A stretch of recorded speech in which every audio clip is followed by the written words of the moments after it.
Hello అండి, అందరికీ నమస్తే. Welcome to Subbu's kitchen. ఈరోజు వీడియోలో అంగన్వాడీ కేంద్రాల్లో ఇచ్చే బాలామృతం పిండితోటి కేక్ ఎలా చేసుకోవాలో చూపించబోతున్నాను. చాలామంది పిల్లలు పిండి డైరెక్ట్గా తినమంటే తినరు కదండి. అలాంటప్పుడు ఇలా కేక్ చేసి పెట్టారంటే చాలా అంటే చాలా ఇష్టంగా తింటారు. మనం ఈ కేక్ని ఎగ్ లేకుండా తయారు చేసుకుంటున్నాము. చాలా టేస్టీగా ఉంటుంది. తప్పకుండా మీరు కూడా ఒకసారి ఇలా ట్రై చేయండి. మీరు ట్రై చేసి ఎలా వచ్చిందో కమెంట్ చేయండి. వీడియో నచ్చితే తప్పకుండా లైక్ చేసి హైప్ చేయండి. ముందుగా ఒక మిక్సీ గిన్నె తీసుకొని అందులోకి 1 కప్పు బాలామృతం పిండిని వేసుకోండి. బాలామృతం పిండి బరకగా ఉంటుంది కాబట్టి మిక్సీ వేసుకోవాలి. 1/4 కప్పు పంచదార వేసుకోండి. ఆల్రెడీ షుగర్ ఉంటుంది కాబట్టి పంచదార 1/4 కప్పు సరిపోతుంది. ఇందులోకి టేస్ట్ కోసం 2-3 యాలకులు వేసేసుకొని ఇలా మెత్తగా గ్రైండ్ చేసుకోవాలి. ఇలా గ్రైండ్ చేసుకున్న పౌడర్ని ఒక గిన్నెలోకి వేసేసుకొని 1 spoon baking powder, 1/2 teaspoon వంట సోడా, మనం ఇంట్లోకి వంటల కోసం వాడుకుంటాం కదండి, ఆ సోడాని 1/2 టీ స్పూను, అలానే తగినంత ఉప్పు వేసేసుకుని ఒకసారి ఇలా బాగా కలిసిపోయేలాగా కలిపేసుకున్న తర్వాత ఇప్పుడు ఇందులోకి 1/4 కప్పు వరకు ఫ్రెష్ పెరుగు వేసుకోండి. పుల్లటి పెరుగు కాకుండా ఇలా ఫ్రెష్ పెరుగు వేసుకుంటేనే బాగుంటుందండి.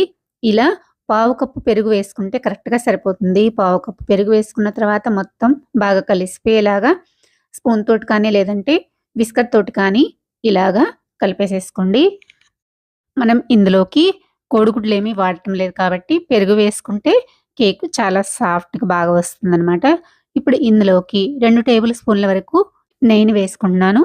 మీ దగ్గర నెయ్యి లేకపోతే కనుక దానికి బదులుగా సన్ఫ్లవర్ ఆయిల్ అయినా వేసేసుకొని ఇలా ఒకసారి బాగా కలిపేసేసుకోండి. ఈ విధంగా కలుపుకున్న తర్వాత ఇప్పుడు ఇందులోకి కాచి చల్లార్చిన పాలను కొంచెం కొంచెం వేసుకుంటూ పిండిని కలుపుకోవాలండి. మనకి కేక్ బ్యాటర్ వచ్చేంత వరకు ఇలా కొంచెం కొంచెం వేసుకుంటూ విస్కర్ తోటి ఉండలేమీ లేకుండా సాఫ్ట్గా అయ్యేంత వరకు ఇలా కొంచెం కొంచెం పాలను వేసుకుంటూ మనకి కేక్ బ్యాటర్ ఎలా ఉండాలో అలా వచ్చేంత వరకు కలుపుకుంటే సరిపోతుంది. మనము పిండిని ఎంత బాగా కలుపుకుంటే అంత బాగా సాఫ్ట్గా కేక్ వస్తుంది. నేను ఇందులోకి ఇలాచీ పౌడర్ వేసుకోలేదు కాబట్టి ఫ్లేవర్ కోసం వెనిలా ఎసెన్స్ వేసుకుంటున్నానండి. వెనిలా ఎసెన్స్ వేసుకోకపోతే కనుక మీరు ఇలాచీ పౌడర్ని యాడ్ చేసుకోవచ్చు. చూస్తారు కదా, కన్సిస్టెన్సీ అనేది ఈ విధంగా ఉండాలి. ఇలా కలుపుకొని పిండిని పక్కన పెట్టేసుకోండి. ఇప్పుడు స్టవ్ పైన అట్ల పెనం కానీ లేదంటే ఇలా కేక్ చేసుకునే గిన్నె కానీ ఉంటే దానిలో శాండ్ వేసేసుకొని ముందుగానే స్టవ్ వెలిగించుకొని ఒక 10 నిమిషాలు ప్రీహీట్ చేసుకోవాలి. ఇప్పుడు కేక్ గిన్నె తీసుకొని అందులోకి 1 స్పూన్ నెయ్యిని ఇలా కేక్ గిన్నెంతా అప్లై చేసేసుకొని 1 స్పూను మైదా పిండిని కానీ లేదంటే గోధుమ పిండిని కానీ వేసుకొని ఇలా అడ్జస్ట్ చేసుకున్న తర్వాత ఇందులోకి మనం కలిపేసి పెట్టుకున్న కేక్ బ్యాటర్ని ఇలా రౌండ్గా వేసుకోండి.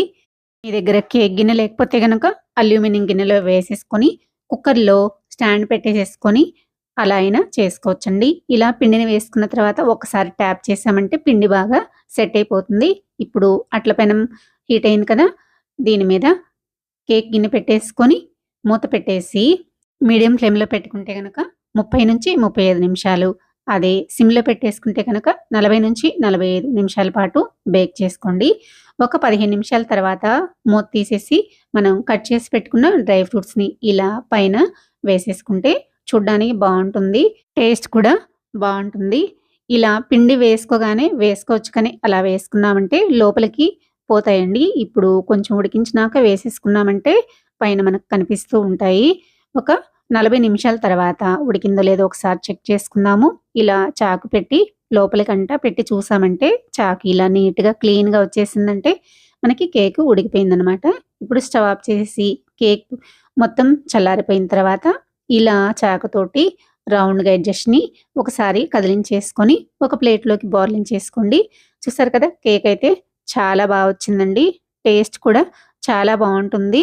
తప్పకుండా మీరు కూడా ఇలా ట్రై చేయండి. ట్రై చేసి మీకు ఎలా వచ్చిందో కమెంట్ చేయండి. నా వీడియో మీకు నచ్చితే లైక్ చేసి సబ్స్క్రైబ్ చేయండి, షేర్ చేయండి. మరో మంచి వీడియోతో మళ్ళీ కలుద్దాం. Thanks for watching.